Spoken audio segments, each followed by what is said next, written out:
அது மட்டும் இல்ல சார், நான் லஞ்ச் கொண்டு வரலன்னு ஏன் எல்லாருக்கும் ஆர்டர் பண்ணீங்க? அது எப்படி பாரதி? என்னோட ஸ்டாஃப் ஒருத்தங்க பசியா இருக்கிறப்போ மற்றவங்க சாப்பிட்டா நல்லா இருக்காதுல்ல.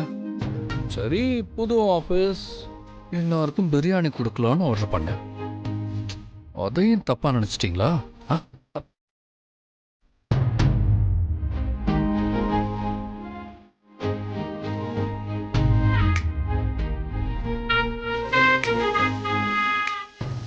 அது மட்டும் இல்ல சார், உங்க போன்ல என்னோட போட்டோஸ் இருந்துச்சு. அது எதுக்காகன்னு தெரிஞ்சுக்கலாமா? அது நம்ம கம்பெனி சிசிடிவியோட ஃபுட்டேஜ். நீங்கள் வந்த டைமில் நான் சிசிடிவியை தான் பார்த்துக்கிட்டு இருந்தேன். மேபி அதில் இருக்கிற ஃபோட்டோஸ் ஸ்க்ரீன்ஷாட்டில் இருந்திருக்கும்.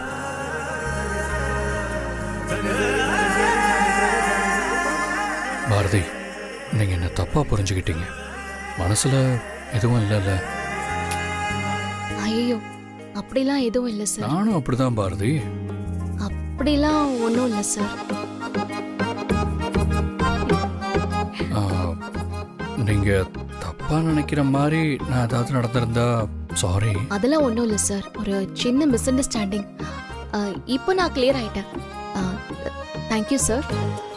இப்போ ஏதோ பாரதி போய் நம்ம பாஸை லெஃப்ட் ரைட் வாங்கிட்டு வருவான்னு நினைச்சா இவ அங்க போய் வேற மாதிரி ஏதோ பேசிட்டு வராளே.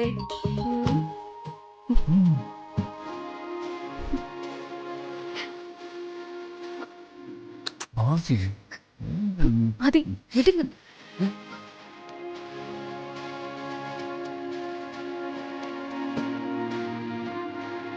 என்ன மேடம், உங்க சந்தேகம் தீந்துருச்சா? சந்தேகம் தீர்ந்துருச்சு, ஆனா புதுசா இப்ப வேற ஒண்ணு வந்திருக்கு. எனக்கு என்னமோ பாரதி உன் மேலதான் சந்தேகமா இருக்கு. Something is wrong.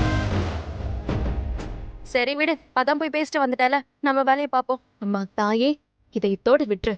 மறுபடியும் ஏதாவது ஆரம்பிச்சா நான் செம்ம டென்ஷன் ஆயிடுவேன். உன்னை சமாளிக்கிறதே எனக்கு ஒரு வேலையா இருக்கும்.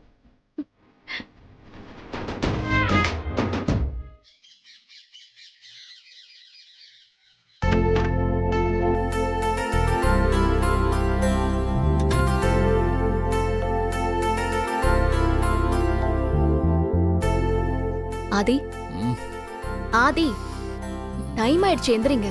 எவ்வளவு நேரம் தூங்குவீங்க? ஆதி, எந்திரிங்கன்னு சொல்றேன்ல. என்ன பாரதி, போங்க பாரதி. சூப்பரான ஒரு ட்ரீம். இப்போதான் என் பக்கத்துல வந்தீங்க, அதுக்குள்ள எழுப்பிட்டீங்க. இப்போவும் நான் உங்க பக்கத்துல தான் நிக்கிறேன். எந்திரிங்க ஆதி.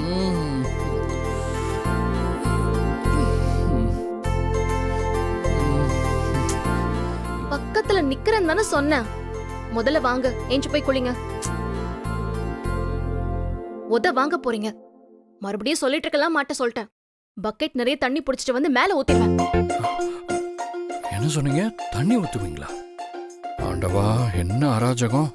இதெல்லாம் நீ பாத்துக்கிட்டு தானே இருக்க. நல்லதுக்கே காலம் இல்லப்பா. பாரதி, ஒரு காஃபி பாரதி. எத்தனை தடவை சொல்றது? இனிமே உங்களுக்கு பெட் காஃபி எல்லாம் கிடையாது. இனி குளிக்காம உங்களுக்கு காஃபியே கிடையாது. முதல்ல போய் குளிச்சிட்டு வாங்க. இதுக்குதான் கல்யாணமே பண்ணக்கூடாது போல. நம்ம இஷ்டத்துக்கு எதுவுமே பண்ண முடியலையே. என்ன அங்க என்ன முணுமுணுப்பு? அம்மா தாயே, ஒன்னும் இல்ல, நீங்க போங்க, நான் குளிச்சுட்டு வரேன். ஆதி, இது பாருங்க, வேஷ்டி சட்டையை இங்க வைக்கிறேன். குளிச்சுட்டு இதை போட்டு கீழே வாங்க. வேஷ்டி சட்டையா? இன்னைக்கு ஏன் ஒரு டைப்பா இருக்கீங்க நீங்க? Are you all right? குளிச்சுட்டு நான் கொடுத்த ட்ரெஸ் போட்டு வாங்க. நான் என்னன்னு சொல்றேன், ஓகேவா?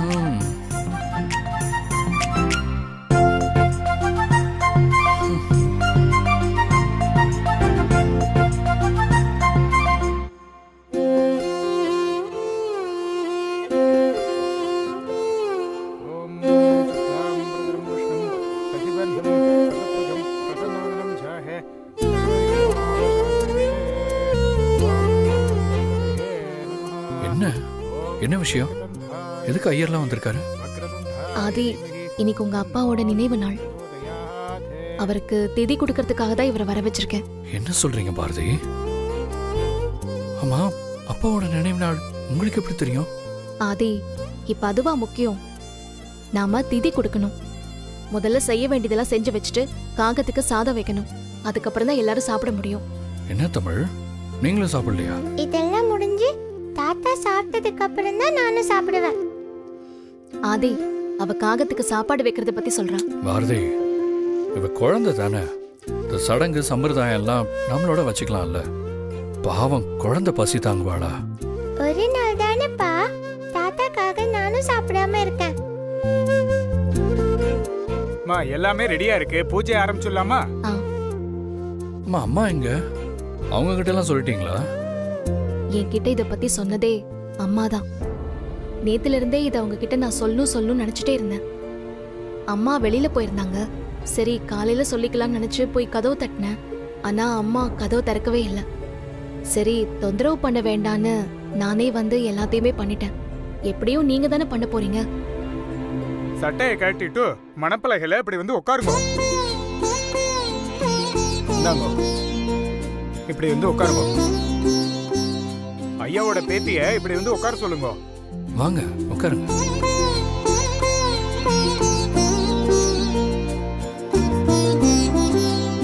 கையில வச்சு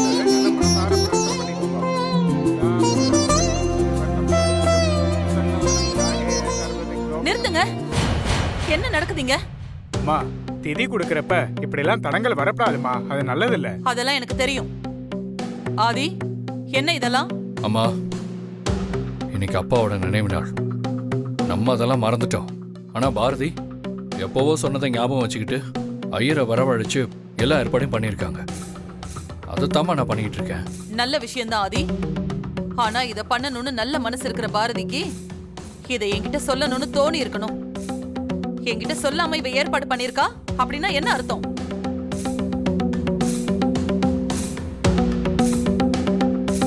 அம்மா, உங்ககிட்ட நான் சொல்லக்கூடாதுன்னா எதுவும் நினைக்கலம்மா.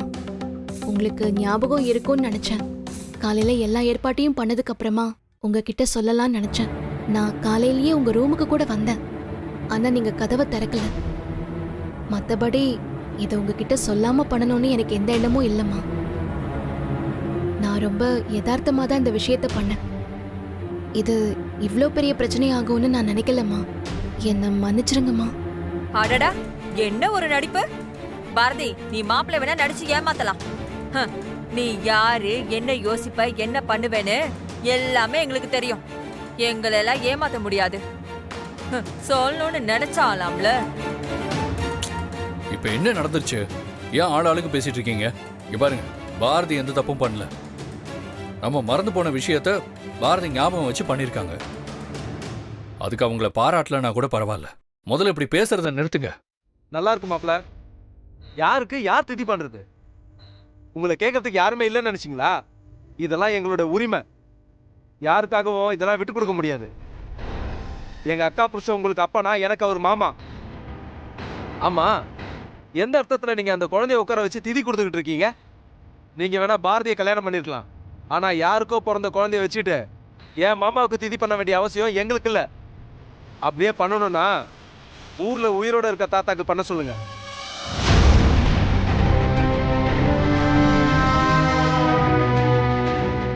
ஆதி, நீங்க உட்காருங்க. ஆதி, திதி கொடுக்கும் போது எந்திரிக்க கூடாது. முதல்ல உட்காருங்க. முதல்ல உட்கார்ந்து எல்லாத்தையும் முடிங்க. உட்காருங்க. நான் வேணா ஒரு ஓரமா நிக்கிறேன். இதுல எந்த விதத்திலயும் தடங்கள் வரக்கூடாது. தமிழ், நீ அம்மா கிட்ட வா. பாரதி, கொஞ்சம் அமைதியா இருக்கு. உங்க எல்லாருக்கும் நான் மறுபடியும் ஒரு தடவை சொல்றேன். பாரதி என் பொண்டாட்டி, தமிழ் என் பொண்ணு. இதுதான் என்னோட குடும்பம்.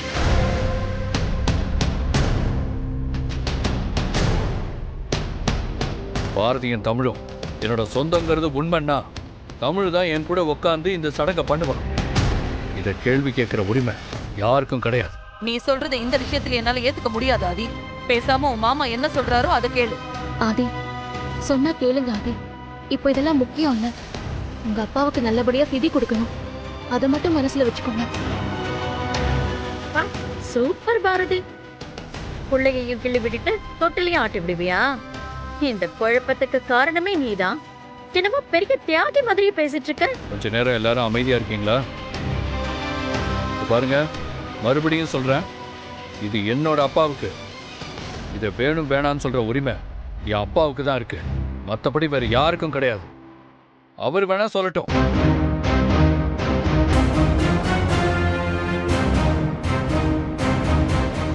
நீங்க ஆரம்பிங்க. நம்ம பூஜை தமிழ், ஆரம்பிச்சிடலாம். நீங்க நீங்க உட்காருங்க. அக்கா பிள்ளையார் இனிமே உன் பையன்கிட்ட பேசி எந்த பிரயோஜனமும் இல்ல. அவங்க என்ன வேணா பண்ணிக்கிட்டோம். நான் வரும்போது ஐயரை வர சொல்லிட்டேன். அவர் வரட்டும். நம்ம மாமாக்கு என்ன பண்ணணுமோ அதை செஞ்சிருவோம். இல்ல, எனக்கு ஒரு விஷயம் புரியல. அப்பாவுக்கு திதி கொடுக்கறது தானே இங்க முக்கியம். இதுல எங்கிருந்து வந்தது இந்த மாதிரி பிரச்சனையெல்லாம்? எனக்கு இங்க நடக்கிறதெல்லாம் பார்த்தா என்ன பேசுறதுன்னே தெரியல. நீங்க எல்லாரும் பெரிய மனுஷங்க தானே. ஒருத்தங்க நம்ம குடும்பத்து மேல இருக்கிற அக்கறையில நல்ல விஷயம் பண்ணா அதை ஏத்துக்கிற பெரிய மனசு இங்க யாருக்குமே இல்லை.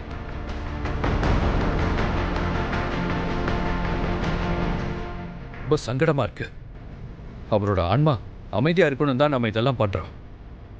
ஆனா இங்க போட்டி பொறாம இதெல்லாம் இந்த சடங்கை நடக்க விடாம எவ்வளவு பிரச்சனை நடந்துட்டு இருக்கு.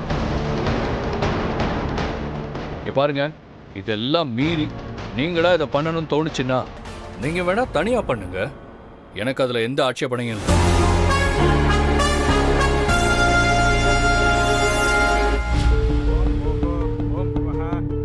அறிவு சார், ஏற்கனவே எல்லா ஏற்பாடும் பண்ணிட்டீங்க. அப்புறம் எதுக்கு என்ன வர சொன்னீங்க? வாங்க, நான் ஒன்றும் ஏற்பாடு பண்ணல. எங்க வீட்டுக்கு புதுசா வந்தவங்க இந்த வீட்டோட கௌரவம் பழக்க வழக்கம் எதுவும் தெரியாம யாரையும் மதிக்காம ஒருத்தருக்கே 2 திதி பண்ற மாதிரி இந்த வீட்டுல பண்ணிட்டாங்க. என்ன பண்ண சொல்றீங்க? சார், நான் சொல்றேன்னு தப்பா எடுத்துக்காதீங்க. ஒரே குடும்பத்துல 2 பேரு ஒருத்தருக்கு திதி கொடுக்க கூடாது. அது தப்பு சார். ஐயரே, அவர் சொன்னதை கேட்டீங்கல்ல. நீங்க உங்க வேலையை மட்டும் பாருங்க. சும்மா 1 கொடுக்க கூடாது 2 கொடுக்க கூடாதுலாம் நீங்க சொல்ல வேண்டாம். புரியுதா? நீங்க நாங்க சொல்றதை மட்டும் பண்ணுங்க. சரிங்க, நான் சொல்றத சொல்லிட்டேன். அப்புறம் உங்க இஷ்டம். சரி சரி, வாங்க சார். வாங்க. ஆரம்பிச்சிடலாம். அப்படியே அர்ச்சனை பண்ணுங்க.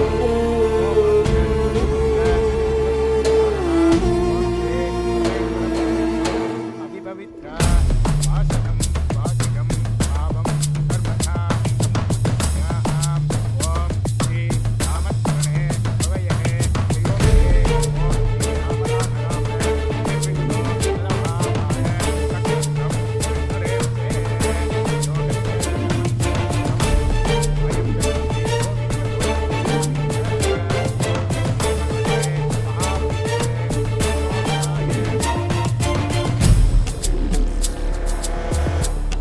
அம்மா, இந்த பாரதிய அப்படியே விட்டா நம்மள மொத்தமா காலி பண்ணிடுவான்.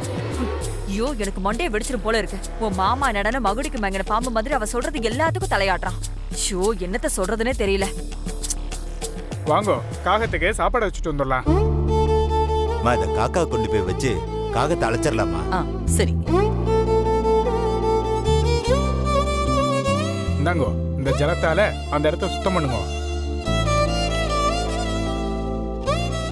இந்த சாதத்தை எடுத்து காக்காய்க்கு வைங்கோ.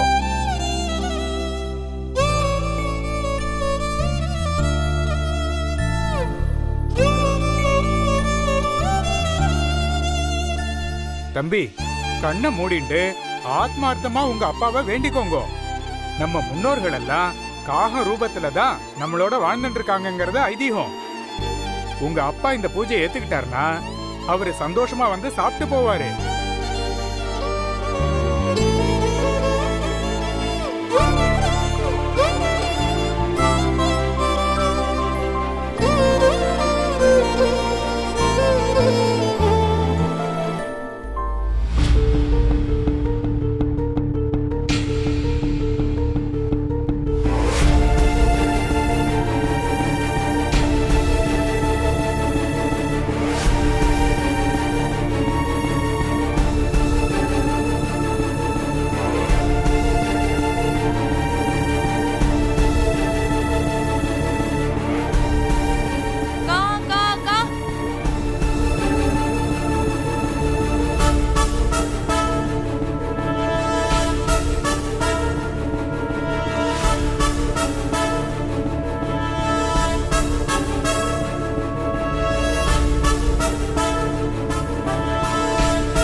ஆதி, நீ சொன்னியே உங்க அப்பா, அவரு எங்க பூஜையை தான் ஏத்துக்கிட்டாரு பார்த்தல.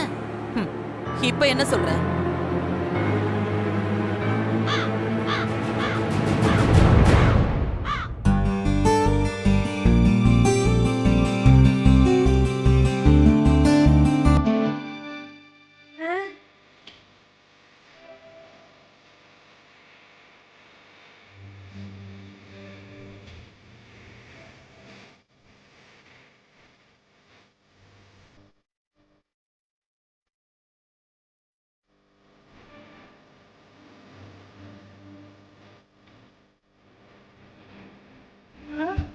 பார்த்தேடாமா, பெரியவரே உங்க படையில மனசார ஏத்துண்டாரு.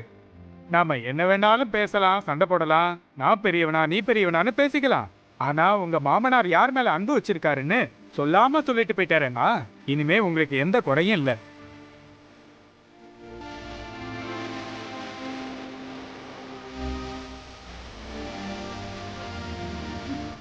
வாங்க.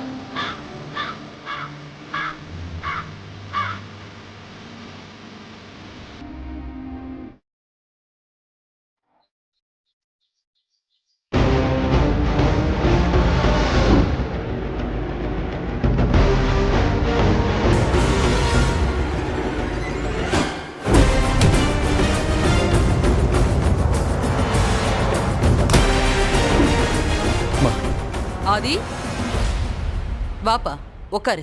உன்கிட்ட கொஞ்சம் பேசணும். சொல்லுங்கம்மா, என்ன விஷயம்? ஆதி, என்னடா அம்மா எல்லாத்தையும் முதல்ல இருந்து பேசுறாளேன்னு தப்பா எடுத்துக்காத. சில விஷயங்களை நம்ம காலப்போக்குல மறந்துடுவோம். அதை ஞாபகப்படுத்துறது நல்லது தானே? என்னன்னு சொல்லுங்கம்மா. அது நீ பாரதிய விரும்புற விஷயம் தெரிஞ்சதும் ரொம்ப ஷாக்கிங்கா தான் இருந்தது. பாரதி கிட்ட நான் தான் போய் உன்னை விட்டுட்டு போயிடுன்னு பேசினேன். அதுக்கப்புறம் கோவில்ல நடந்த சம்பவத்தை பார்த்துட்டு பாரதி உன்னை காப்பாத்தின விஷயம் என்ன ரொம்ப பாதிச்சுது ஆதி. பாரதி உன் கூட இருந்தா நீ ரொம்ப சந்தோஷமா இருப்பன்னு நினைச்சுதான் உங்க கல்யாணத்துக்கு நான் சம்மதிச்சேன். ஆனா என்னமோ தெரியல, இந்த கல்யாண பேச்சு எடுத்த நாள்ல இருந்தே நிறைய பிரச்சனைங்க, மனஸ்தாபம்லாம் வந்துகிட்டே இருக்கு. ஆனா அது எல்லாத்தையும் தாண்டி உனக்கும் பாரதிக்கும் கல்யாணம் முடிஞ்சிருச்சு. இருந்தாலும் ஏதோ ஒரு விஷயம் சரியா இல்லாத மாதிரி எனக்கு தோணுதுப்பா. சரி, நீங்க என்ன சொல்ல வரீங்க? என்ன சொல்றது ஆதி, நீ எதிர்பார்க்காததெல்லாம் நடந்துட்டு இருக்கு. குடும்பத்துல எல்லாருமே தனித்தனியா இருக்கிற மாதிரி இருக்கு. இப்ப பாரு, பாரதி வேலைக்கு போறேன்னு கிளம்பி போறா. உன் கூட ஆபீஸ்க்கு வந்து வேலை பார்த்தா கூட பரவாயில்ல, நம்ம ஆபீஸ்ல அவ தனியா வேலை பாக்குறா. பாக்குறவங்க என்னப்பா நினைப்பாங்க? நீயும் காலையில போற வர அவளும் அதேதான் பண்றா. நீங்க 2 பேரும் சேர்ந்து சந்தோஷமா வாழணுங்கிற ஆசையில தான் நான் கல்யாணம் பண்ணி வச்சேன். ஆனா நீங்க 2 பேரும் இன்னும் வாழ்க்கையை ஆரம்பிக்கல. அத நினைச்சாதான் எனக்கு ரொம்ப கவலையா இருக்கு ஆதி. அதுக்குன்னு ஒரு காலம் நேரம் இருக்குப்பா. அது நடக்க வேண்டிய டைம்ல நடந்தாதான் எல்லாருக்கும் நல்லது ஆதி. நீயும் பாரதியும் சேர்ந்து சீக்கிரமா உங்க வாழ்க்கையை வாழ ஆரம்பிங்க. உனக்கு புரியும்னு நினைக்கிற ஆதி. நீங்க சொல்றது எனக்கு புரியுதுமா. பாரதி வேலைக்கு போகணுங்கிறது அவங்களோட விருப்பம். அதான் நான் வேண்டான்னு சொல்ல முடியாது. ஏன்னா அவங்களுக்கு பிடிச்சதை செய்யறதுக்கு அவங்களுக்கு சுதந்திரமா முழு உரிமை இருக்கு. என்ன கல்யாணம் பண்ணிக்கிட்டதால நான் சொல்றதையோ இல்லை என் குடும்பத்தில் மற்றவங்க சொல்றதையோ கேட்டு நடந்துக்கணும்னு எந்த அவசியமும் பாரதி கிடையாதுமா. நீங்க முதல்ல அவங்கள கொஞ்சம் புரிஞ்சுக்கோங்கம்மா. நம்ம வீட்டு ஆளுங்களுக்கும் பாரதிக்கும் ஒத்து வரலன்னு உங்களுக்கே தெரியும். ஏம்மா இவ்வளோ சொல்றீங்களே, நீங்களே இன்னும் பாரதி ஏத்துக்கல. நம்ம வீட்டில் இருக்கிறவங்க யாருமே பாரதியும் தமிழும் நம்ம வீட்டில் ஒருத்தவங்கள பார்க்கவே இல்லை. அவங்க என்னோட சொந்தம்மா. என் வாழ்க்கையே அவங்க 2 பேரும் தான். இன்னும் எத்தனை நாளைக்கு எப்படியா இருக்க போறோம்னு தெரியல. பாரதி இது எல்லாத்தையுமே எப்படியாவது சரி பண்ணணும்னு நினைக்கிறாங்கம்மா. ஆதி, கல்யாணம் ஆன புதுசுல பொண்ணு போற இடத்துல அந்த வீட்டு ஆளுங்க அவளை தான் வீட்டு மனுஷியா நடத்துறதுக்கு கொஞ்ச நாள் ஆகும்பா. இந்த வீட்டுல இருக்கிற எல்லாருடைய நிலைமையும் அப்படிதான். எல்லாத்துக்கும் மேல ஸ்வேதா, அவ உன்னையே கல்யாணம் பண்ணிக்கணும்னு வாழ்ந்த பொண்ணு. அவ நினைச்சது நடக்காததால அவ சம்பந்தப்பட்டவங்களுக்கு அந்த வருத்தம் இருக்கதானே செய்யும். எல்லாம் சரியாயிடும் ஆதி. சரிம்மா, நீங்க இவ்வளோ தூரம் எங்களை பத்தி யோசிக்கிறதே சந்தோஷமா இருக்கு. இப்ப என்னம்மா, நானும் பாரதியும் சேர்ந்து எங்க வாழ்க்கையை ஆரம்பிக்கணும், அவ்வளவுதானே? நானே அந்த விஷயத்தை பத்தி எப்படியாவது உங்ககிட்ட பேசலாம் தாம்மா இருந்தேன். நானும் பாரதியும் ஒரு வாரம் ஹனிமூன் போலான்னு பிளான் பண்ணியிருக்கோம். பாரதிக்கிட்டேயே இனிமே தான் அதை பத்தி பேசணும். அப்படியா? நல்ல விஷயம் ஆதி, போயிட்டு வாங்க. உங்க வாழ்க்கையை நீங்க ஆரம்பிக்கிறதுல எனக்கு ரொம்ப சந்தோஷம்பா. சரிம்மா, நான் போய் கிளம்புறதுக்கான எல்லா ஏற்பாட்டையும் பண்றேன். சரிப்பா.